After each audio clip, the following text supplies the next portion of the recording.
What is up mga ka-brothers? So yan, time check tayo. 1 na at may pasok pa ako bukas. So, yun mga ka-brothers, 1 AM na in the morning. Good morning sa inyo.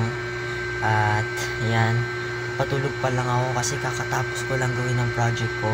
Kasi tomorrow mga ka-brothers, tayo ay magkakaroon lang ng quick tour sa aking school. So gagawa ko ng cinematic video lang, ng short film. So yun mga ka-brothers, ready na kayo mga ka-brothers? Tutulog na ako at see you tomorrow mga ka-brothers.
So yun na nga mga ka-brothers, as you can see, kakatas lang natin makita sa inyo ang aking school. At higit sa lahat, usually, ini-edit ko pa yan. As you can see, yan. Nag-edit pa ako, hindi pa ako tapos. So andito lang ako sa kwarto para tapusin na to. At idadagdag ko na itong video na to. For more videos na like this mga ka-brothers, don't forget to like, share, subscribe. At ang susunod na school na pupuntahan natin para sa ganitong cinematic video ay ang Binangonan Elementary School. Kaya abangan niyo yan. Goodbye mga ka-brothers!